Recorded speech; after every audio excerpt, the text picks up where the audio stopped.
everybody, and welcome to ConTinual, the con that never ends on Facebook and YouTube and all over the web. Today, we're interviewing the absolutely fabulous Beverly Jenkins. Welcome, Beverly. Thank you. How are you? Thanks for having me and all that other good stuff. We're so glad to have you with us on ConTinual. I am so thrilled to talk about all of your books and your career and everything you've meant to the romance industry and all of that. I sort of came up on your books, which I absolutely love. One of the things I wanted to start with is that one of your very first books, Vivid, had its 25th anniversary. Yeah, last year. So it was interesting because the readers collect them. Yes. They have them in the old book club hardcovers. They have them in print. They have them on audio. And they have the digital copies. That's most excellent. So someone asked back in the fall, we were talking because we celebrated all year. And one of the readers asked me, she said, well, Miss Bev, can we have like a hardcover of Vivid? And I was like, yeah, sure. So I got in touch with Iris Bowling, who's a fabulous writer, and she has fabulous covers.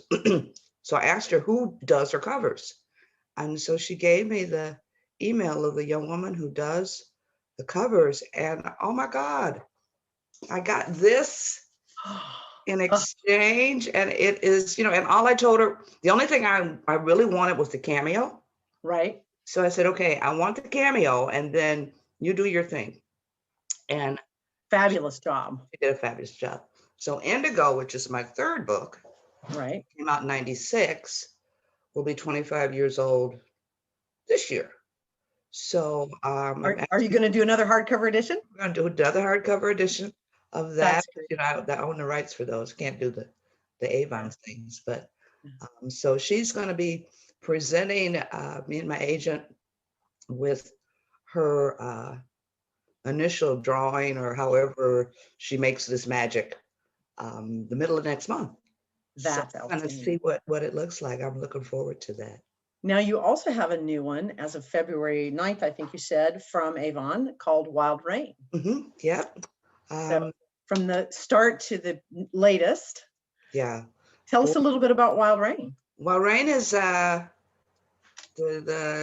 lady is, her name is Spring Rain Lee.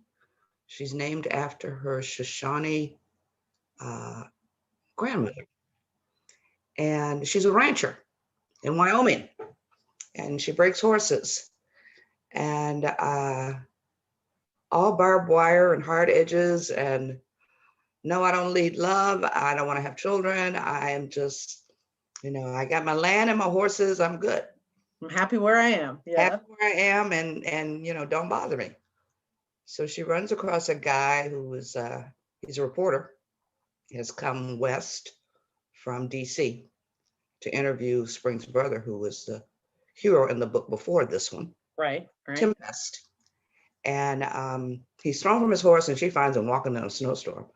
So, she really wants to leave him on the side of the road because that's who she is. But, she sort of takes him in, and our story goes from there. So I am so excited. That's my that's one of the reads that's my reward for finishing my pages. Oh, okay. Yeah. It's a good reward. It's a very good reward. I'm really looking forward to it. He's my first cinnamon roll hero. So yeah. That's great. Yeah. Go ahead. So what do you mean by that? Cinnamon rolls, it's sort of I don't know if it's a new romance term. It's sort of for betas.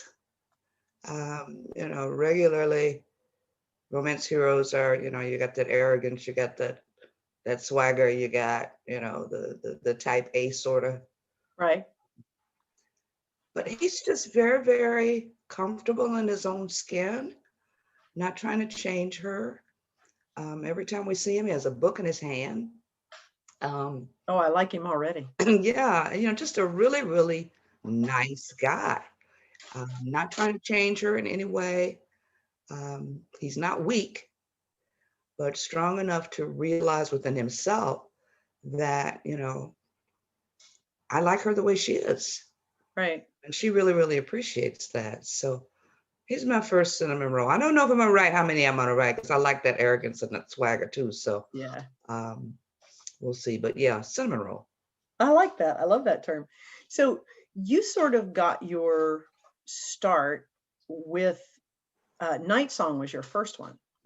Yeah. Tell us a little bit about how that all happened for you, because you and I both started in the days where you put manuscripts in paper form in a binder and you mailed them off and Lord hoped and Jesus. prayed and Yes.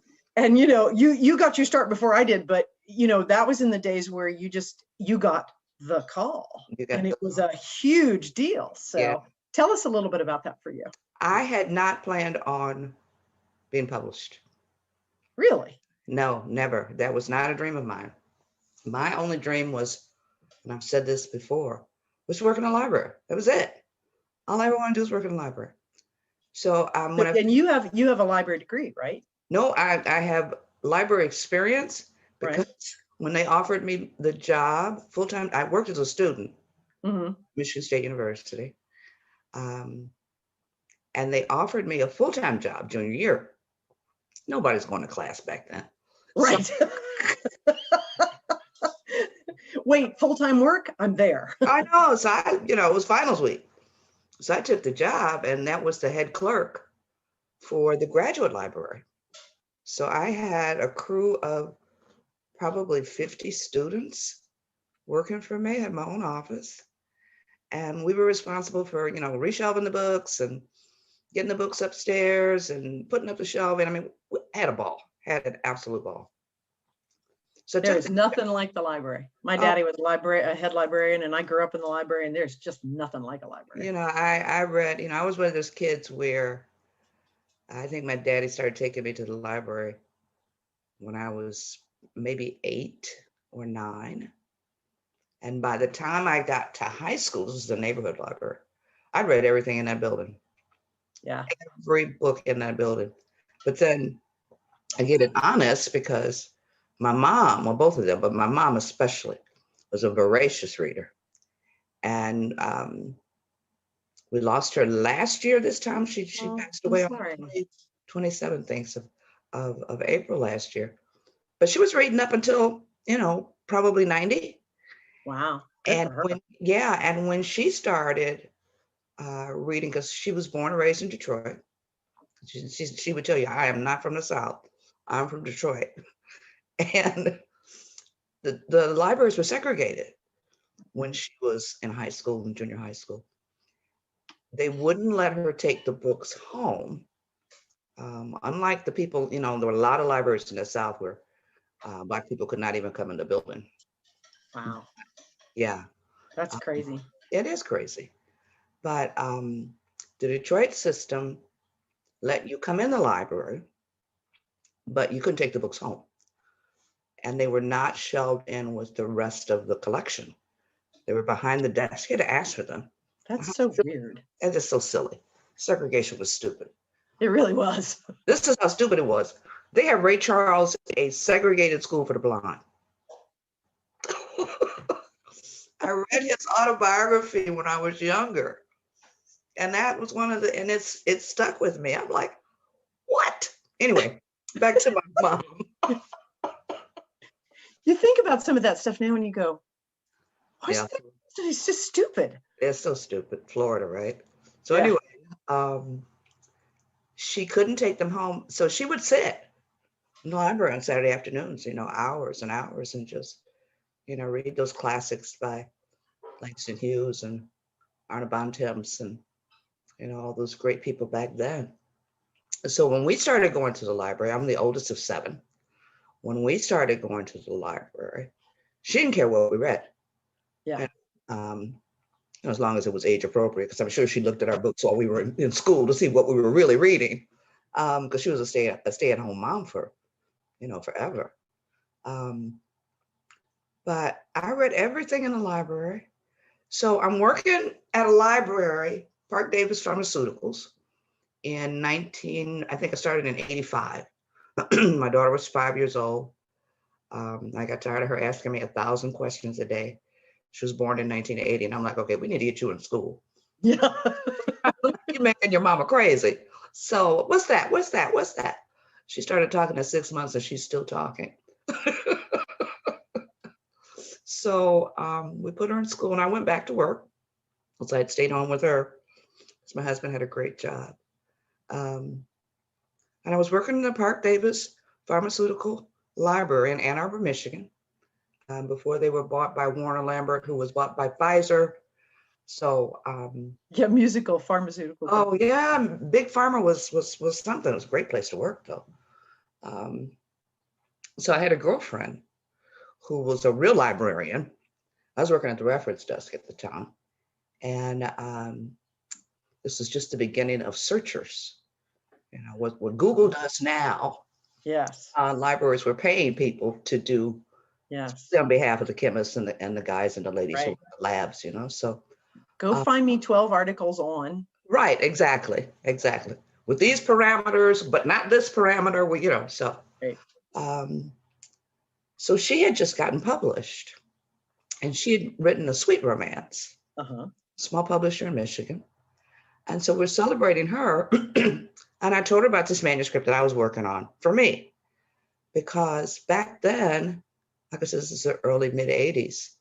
You could probably count the number of African-American, you know, romances on like 2 fingers. I was going to say, you probably don't even have to like move to a second hand. No, 2 fingers, courtesy of Vivian Stevens, who was the editor at Dell. She published Rosalind Wells and Sandra Kidd at Harlequin. So I was working on this story for me. I loved a great love story. So did my sisters. There's 5 girls, 2 boys.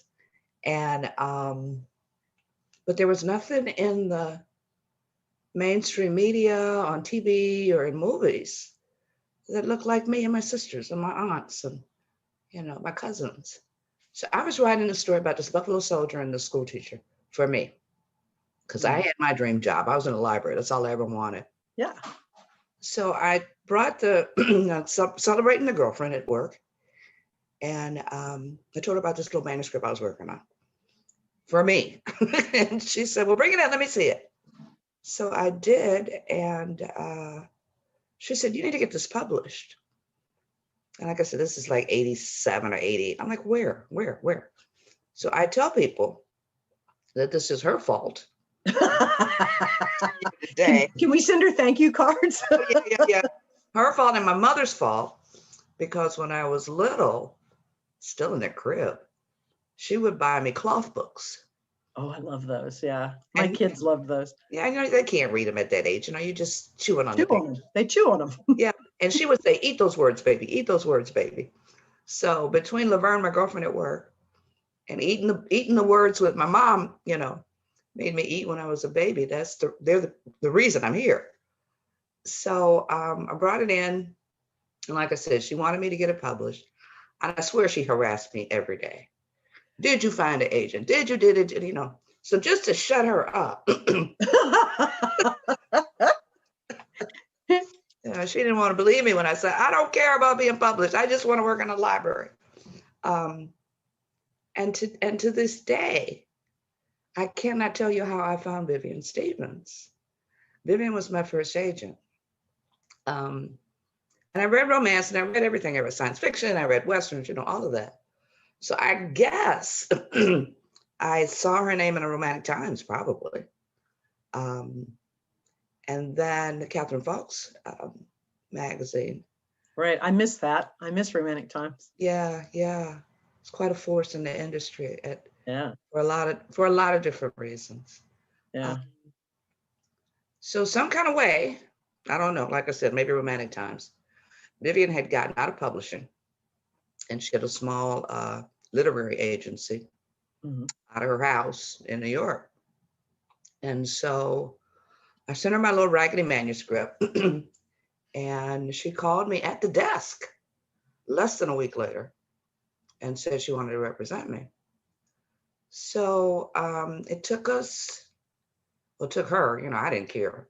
You know, it took her probably maybe 2 years to sell it, because I got enough rejection letters to paper my house, your house, all my sister's houses, everybody that Yep. and all that. I mean, she didn't even show me, half of the ones that I received. But like I said, I didn't care. I guess had I been focusing on being published, that probably would have been very, very discouraging to get. Right. Because, as a first time author, you do get a lot of rejections. Most of us. Most of us do, yeah. Yeah, most of us do.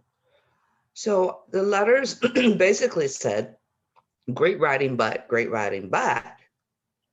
And the but had to do with my subject matter. Because, mid 80s, well, this was the early 90s by then, the country's concept and New York's concept for sure of what a 19th century African-American story should encompass is slavery. Oh, such a tired storyline too. Oh, like we don't want to focus on that. We want to focus on the cool stories. We want to, we know our pain. Exactly. I mean, we live with that. We see it every day. Yeah. Let's talk about the cool stuff. Yeah, there's joy too. Yeah. So, so I had a story. They're looking at slavery. Right. So here I come with a story with a hunky Buffalo soldier, a very sassy, educated school teacher in an all-Black town of free Black people on the plains of Kansas. Yeah. And they were like, what? We don't have a box for that. What are we supposed to do with that? Right. So lots of rejections. So then June 3rd, 1993, which was my husband's birthday, late husband's birthday, I got the call from Ellen Edwards, Avon Books in New York. And the rest, as they say, is history. As for those of you out there that don't know, is that traditional publishers, it was the moment of a writer's career when they got the call from an editor or from their agent saying the editor's going to call you. Yeah. That's when the champagne corks flew. Yeah, yeah. And I guess it's still that way. I don't know. I don't know either. I think they still get the call. I mean, I think so too. But then for back then, that was the only option. Yeah, that's true. There was no self-publishing. Well, there was vanity publishing. Right, but there was no Amazon, there was no Barnes and Noble or Nook or any of that sort of thing. Not then. No Kindles. There was a Barnes and Noble, but they didn't sell romance. They didn't. They just sold books. They didn't buy books. No, yeah. So Night Song was your first one with Avon, right. But Avon has continued to this day to publish your books. Yeah. How many books have they published for you? I think there's 41. I think Spring Rain might be 42. And then That's so great. It is. It's, I'm still amazed by it. That I'm still doing this 27 years later. But we are all still completely loving it. So you started with Night Song, and then there was Vivid and Indigo, which we've all talked about. And those three were all inspired by real people, right? Yeah, everything is inspired by, I like to put my stories where African-American people lived, worked, and loved. Mm-hmm. So you get a bib list in the backs of all of the books for those who have questions or those who want to delve deeper into the subject matter. And for the few people who are like, did Black people really do this? Here's the bib list. Go get the bib list and come back and we can talk. But I'm not going to talk to you before you go and read the book. Right. Do your homework first. Right, exactly. I get my homework all the time. But that's actually one of the things I love the most, though, is that you put the bib list in the back. And if something does intrigue you, like the Buffalo Soldiers or, the female doctor or some of those other things, you have other resources. And for those of us who are also writers, a lot of times that sparks some great idea. Yeah. And, other people's research, you're like, ooh, can I crib off your research? That's great. And I borrowed that from Susan Johnson. Really? Because girlfriend actually had footnotes on her pages. I wasn't going to do footnotes. I wasn't going to do footnotes. I'm going to be that deep. No. But if you look at her early stuff, Hmm. she's got footnotes and little numbers and all shots. So Now, you started your first sort of series with Through the Storm, right? Was that your first one that was actually set up as a series? it wasn't even set up as a series. It was set up as everything was a standalone Right. till Rhine, I think, until the Old West. Well, the Destiny series, Right. but the readers started looking at them as series Right. because the next book wasn't published for another, 4 or 5 years. Right. When's the Storm? I don't know. For the Levesque, it's the Through the Storm, and then Winds of the Storm. Winds of the Storm, and then Captured. Right, which is really the first book in the series. Right. And those are 98, 2004, and 2009. Right. So, so I tell people, when they want to start reading me, just start at the beginning and go pub wise, because if you're skipping around stuff trying to find the books that go together, all of my books are related to another book in some way, except for one. And that's the Beverly Jenkins trivia question. And I'm not going to tell you which one it is. So you'll just have to, shameless plug, you'll have to read all the books in order you have to read all of them. That's right. So you have written in so many different genres. Yeah. You've written historical, you've written the Old West, you've written contemporary, you have a small town series with the Blessing series. Why don't you tell us about the Blessing series a little bit, because that's super popular and wonderful. It really is. And it's, I guess it's a testament to a good story because everybody's reading it. Teens, high school students, church groups. I got an email from a retired Marine drill instructor who said, now that's a coup right there. Yeah, and he said, Miss Bev, I know this was early in the books. We're on book 11 now. He said he knew that he was probably not what my publisher would consider part of my demographics because he's an older white guy. And he said, but I love these books. I love these books.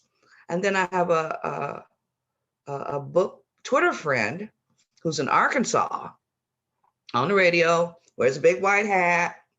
And one of the books, I don't remember which one it was, but he sent me a tweet and he said, you shouldn't be making old guys cry, and he's another older white guy. He was turned on to the books by his wife. So, church groups and it's just, it's about found families, adoption, foster kids, redemption, second chances. Yeah, a lovely little, and it, like I said, all my books are connected. The setting for the Blessing series is the setting that I created with the very first book. So this is Henry Adams, which is in the first book. This is 100 years later. And small town, they put themselves on eBay to sell themselves so that they can pay their taxes. And our heroine comes in and rides in and saves the day. And Al Roker is looking at it. I didn't even know Al Roker had an entertainment company, but he has an entertainment company and he's looking at trying to script it for TV. So small, which is really exciting. Really exciting. And I wish there was some way all of us could go, yes, do it. I know. It seems to be pretty serious. We haven't heard, COVID's got everything sort of shut down right now, but we have that. And then Sony has optioned Forbidden, which is awesome. Yeah, which is awesome. And then we recently just had one of the novellas optioned because, they just started figuring out that Black people and brown people have Christmas on TV, right? Right. Yeah. Exactly. So there are Hallmark figured it out. yeah, Hallmark figured it out, and then BET and OWN and all those people. So now, but there are no historicals.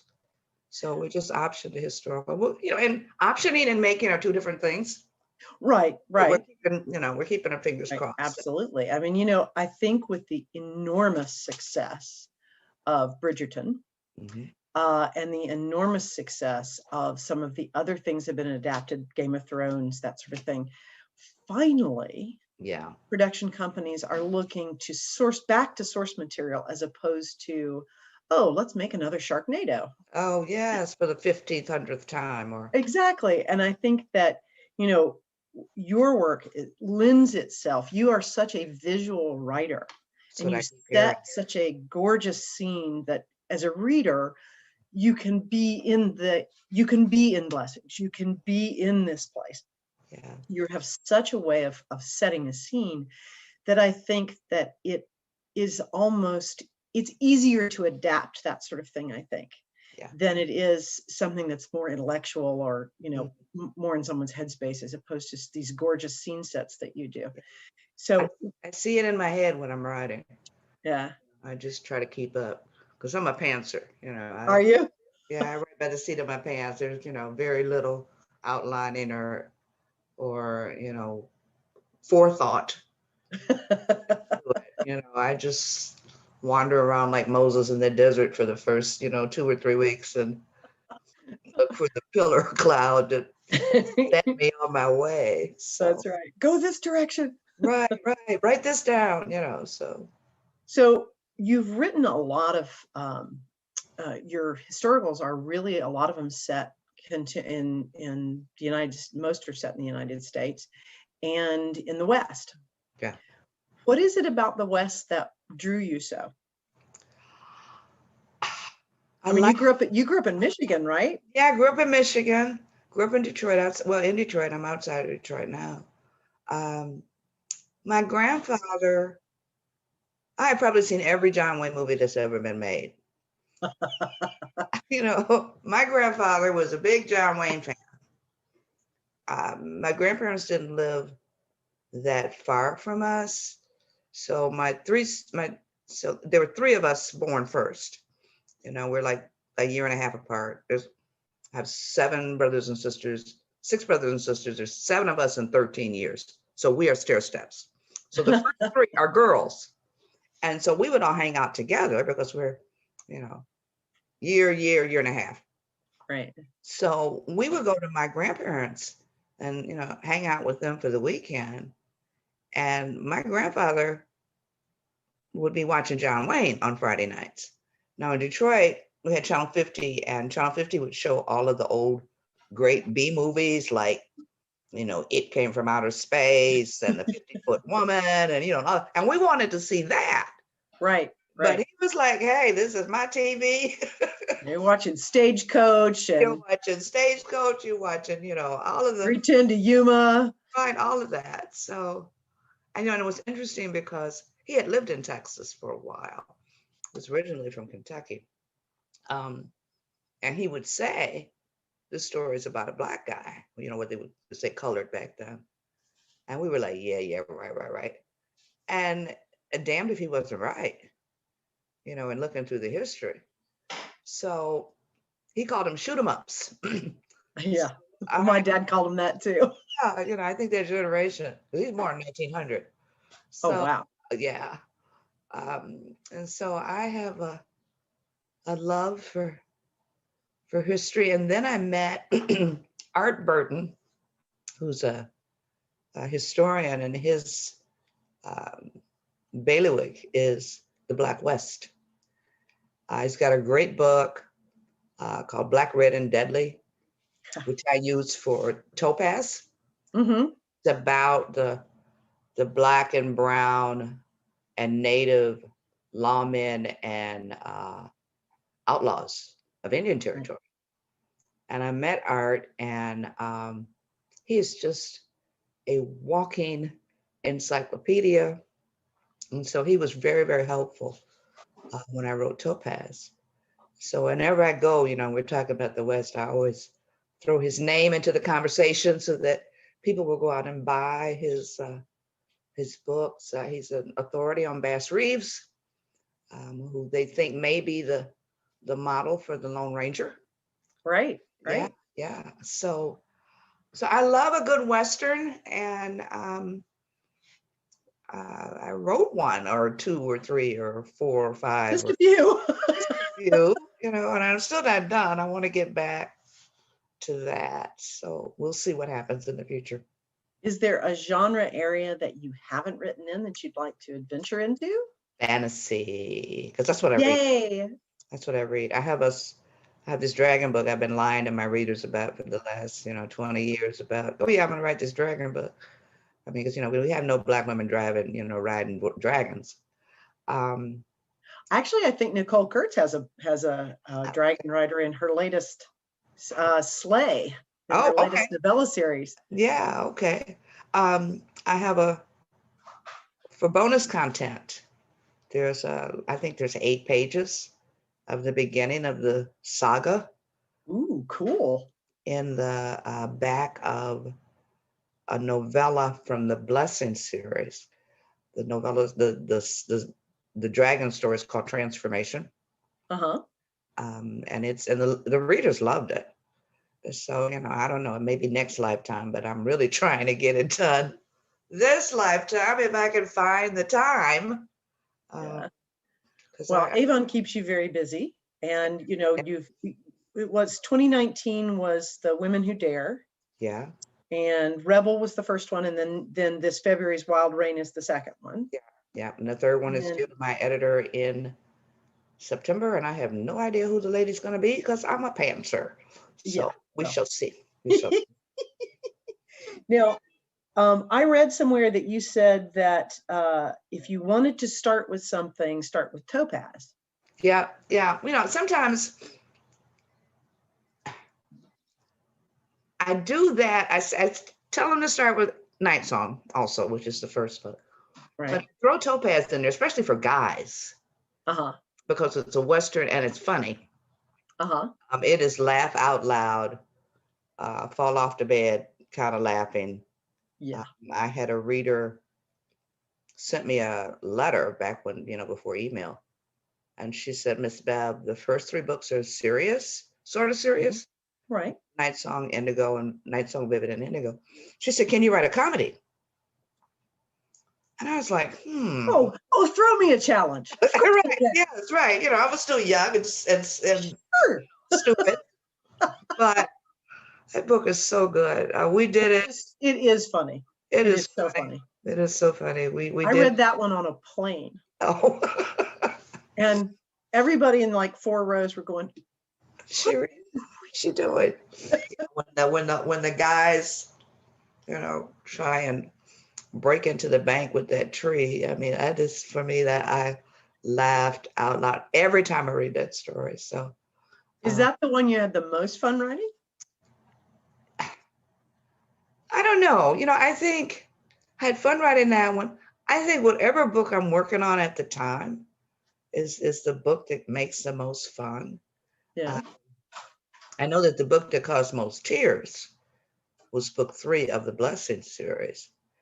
I wept in that book. Oh, I wept.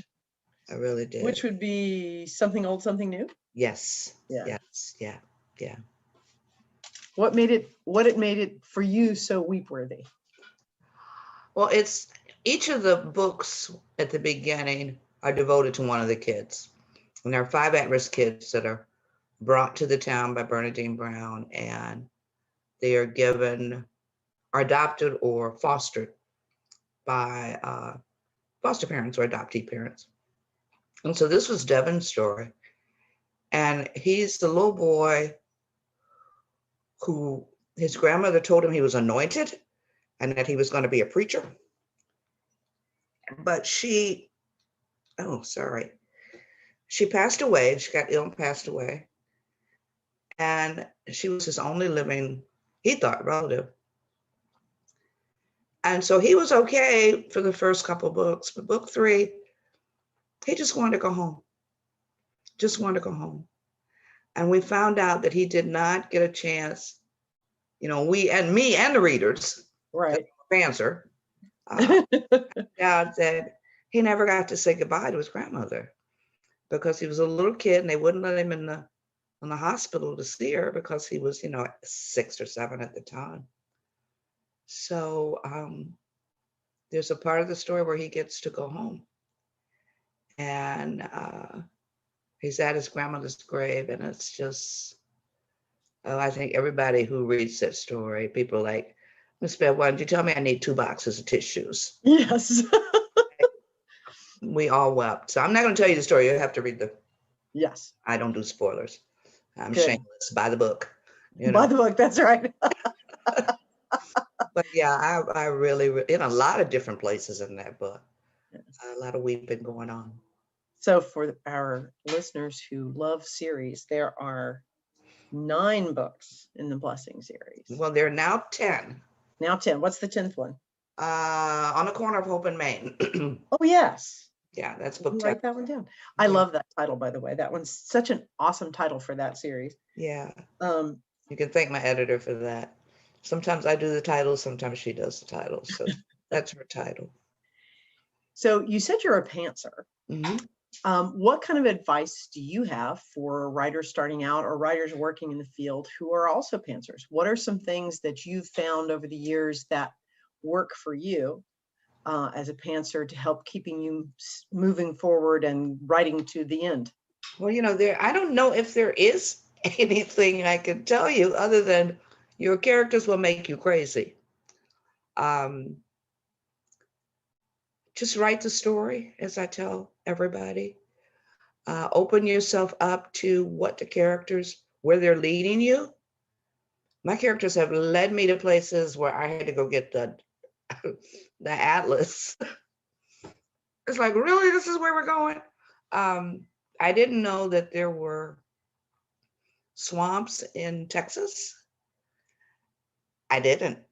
I know a lot of geography. I have to confess, I didn't know that either. I knew there were some in Georgia. I didn't know there were any in Texas. I didn't know there was that much moisture in Texas. Well, they're on the coast. Well, they're on the border with Louisiana.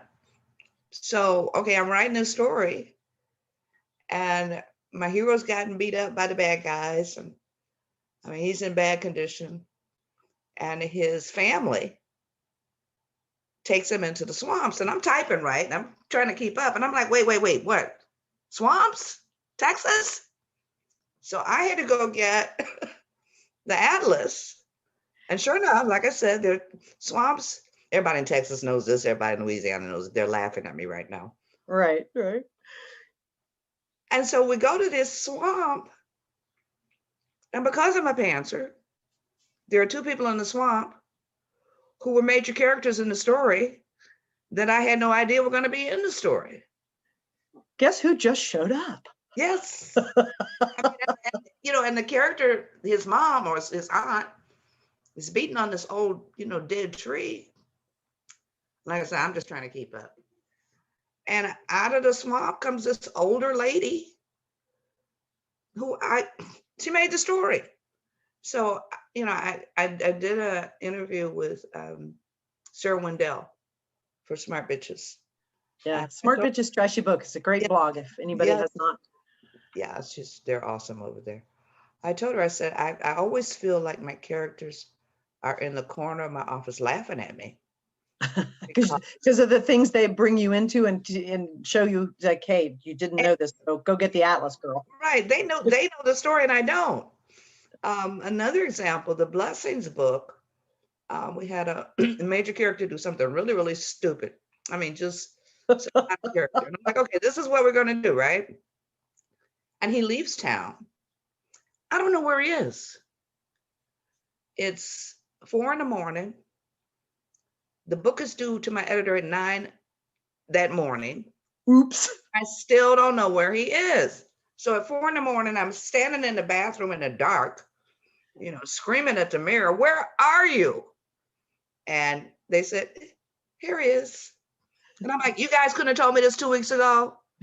So that's a reasonable hour. At a reasonable hour, so, but I just don't limit yourself if you're a pantser. You can always cut it later. But if it's something that, you think that is going to go good with the story, let it, it's like taking a ball of yarn and just throwing it across the room. As it unravels, I think that's how parents write. Sometimes it goes under the table and under the chair. And yeah, and sometimes it, gets caught on stuff and makes a left turn. yeah, makes a left turn, takes you in the swamps of Texas. So I have plotter girlfriends who are terrified of writing that way. But there is no one way to do this. Everybody has their own method, and whatever method works for you is the right way for you. Don't let anybody tell you that you have to do a certain thing. Well, you have to finish the book. But other than that, if you don't have to write every day. People have children. People get sick. People have overtime at their jobs. Write in a way that works for you. Even if it's only a sentence a day, people say you have to do this much a day. No, so that's my public service announcement for today. Well, I think that's part of my always part of my soapbox speech when I'm teaching a class or talking to writers that are starting out, and it's your book, write it your way. Right. For exactly the same reasons you just stated, that there's stuff. Life happens. And the book needs to happen in amongst that, or it'll never get done. Yeah, but that doesn't mean write every day. It means write when you've got 2 hours here, or an hour there, or 15 minutes here. Yeah, I remember, editing, sitting in a car, because both my kids were band kids, and band practices at night under the lights, and I'm sitting in the car under the lights editing a concert until they turn the lights off. I have written and edited at baseball practice. Yeah. So yeah, you do what I understand that. You do what you need to do, but you got to finish that book. Got to finish. Yeah. And then start the next one. There you go. Don't wait for, don't quit your day job. Right. You're not usually going to make enough money to go buy you an Escalade or anything like that. So don't I wish. we wish. Yeah. But keep writing. That's right. So one of the things that for me was a highlight of one of the first times I met you was at the 2017 RWA conference, where you received the Nora Roberts Lifetime Achievement Award. Yeah. That was I had seen you at the conference before, and we had been introduced before, but that was one of the first times, just before all the festivities started. We chatted for a few minutes, and it was such a thrill for me to be able to be there when you won it, because I just thought that was outstanding and well deserved, and actually a little bit overdue.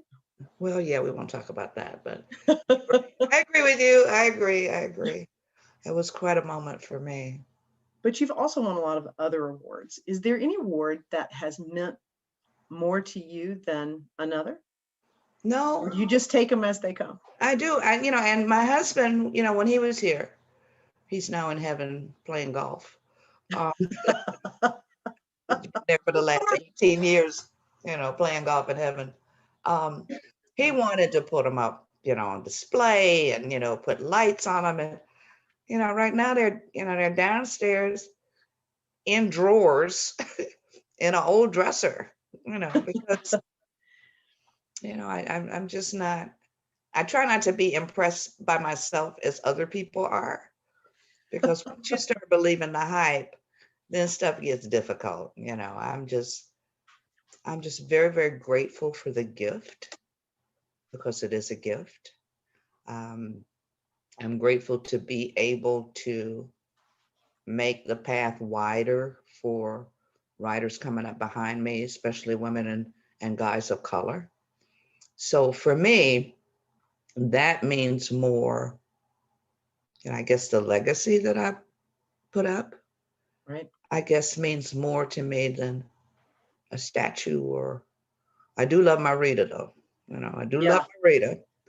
But I think being able to watch these young writers blossom. I mean, Alyssa Cole, I mean, I could stand up on the roof and just applaud her every damn day. And that latest thriller kept me up all half the night. She can write anything, anything. Yeah, she can. And so many wonderful, wonderful writers out there that you've paved the way for, and who have, as you say, begun to blossom. And I think too, whether we like it or not, the shakeup in our industry has opened a lot of doors. Yeah. And about damn time. Yeah.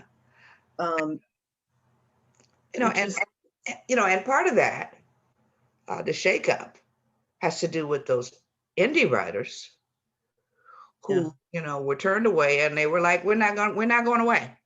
Yeah, and you don't have to let us play in your sandbox. We'll just go succeed on our own. Yeah, and we'll build our own sandboxes. That's right. Now publishing is like, okay, can you come and play in our sandbox now? Yeah. Oh, wait, y'all are making money, so maybe you should come over here. Oh, no. Oh, no. Now, that said, there are also some wonderful authors who are making their way with traditional publishers, Quanah Jackson, Rashawn. I mean, making some wonderful, wonderful progress there too. But long overdue. Right. Yeah, for sure. Yeah. It's been interesting watching the industry go from, because for a long time it was just me and, the ladies at Arabesque, right. Jackson and Donna Hill and Shirley Hillstock and, Frances Ray. I was a bit worried about the status of Black romance going forward. Now, nope, I'm not. There's so many wonderful women out there and guys, because Wayne Jordan has been writing for Kimani, which no longer exists, but he's been writing for them for years. And it's interesting to me that Harlequin opened and shut so many lines, and Kimani was one of their most successful lines on their books. It was, their ledger books. It was one of the most successful lines. Yeah. And they closed the line. They've done that with 2 or 3 of their most successful lines, and it makes no sense whatsoever. I know. Yeah, I hurt a lot of feelings too. Caused a lot of cussing too. Oh, I know. So and yet I think the industry should have taken a big old lesson from that and said, wait, if nothing else, they're making money. Yeah. Let's make some of that. Yeah. And so I'm so glad to see that mainstream traditional publishing and the independent publishing market have broadened their scope. And I think readers have, because they can see it now in the news, in press, in Twitter and Facebook, they're like, well, I want to read that. Yeah. But you still have a group of folks who say they can't relate. And my whole line is, you can relate to shapeshifters and you can relate to vampires and, all that. And you can't relate to people of color because of their color. Yeah, I've heard you say that before. And that it makes, I have quoted you on that before because I'm like. Yeah, I got issues with that. But, we're not going to wait for them. We're going to keep writing and moving forward. So, yeah. That's right. Well, because that's the best revenge. Oh, yeah. Is to be successful, to keep writing, to keep having people gobble up your stories and love them and write you letters that say, you didn't tell me I needed 2 boxes of Kleenex. I know. Yeah. It is joyous. Yeah. Until 2 a.m. and I went through 2 boxes of Kleenex. Yeah. Or the people who don't feed their children, I'm like, I need to feed your kids. Yeah, exactly. I gave my kids Cheerios, leave me alone. It's a Miss Bad book. Eat your Cheerios. Right. I've been known to stir the pot like this. Yeah. My kids are like, Mom, it's catching on fire. Right, Mom. Oh, yeah. Okay. Guess I better put the book down for now. Yeah, Mom, stop. Yeah. So you said that the next Women Who Dare series is out this fall? Or is it next? No, it'll be out. It's due this fall. Right. So it'll be out in 2022. 2022. Yeah, it takes about 8 months to go from, Right. her desk to the stores or Amazon or whatever. So, and then I don't know. It's the last book on this contract. So then maybe we can get some dragons. Oh, maybe. We'll see. Probably do that independently though. Yeah. But that's Isn't it wonderful that we have so many options? It is. It is. And and I'm blessed to be with a publisher that allows me, encourages me to play in different sandboxes, because I've written young adult too, Yeah. so because So which one is the young adult? I had that written down and now I can't find it in my notes. Belle and Josephine. It started out as Belle and the Bow and Josephine and the Soldier. Avon did a series of young adult, I don't know, 15 years ago. And I don't remember how many authors were in that group. I know it was Lorraine Heath, Meg Cabot. There were a couple other people and myself. Mm-hmm. But we only did 2 books apiece. But mine are still in print. I'm sure the other ladies are still in print too. I mean, Meg Cabot's, all of her stuff is probably still in print. Yeah. Well, Lorraine too. Yeah. Yeah. Oh yeah. I was on a Zoom with her one day last week. She's a delight. She really is. I served on the RWA board with her and just I think the world of her. She's great. She's a sweetheart. So yeah, so Kimani republished it because I kept getting letters from the young women wanting to know if the characters got married. So I wound up adding a chapter with weddings for the new edition, and then they gave us the rights back once they, the line ended. Yeah. Yeah, they didn't want them anymore.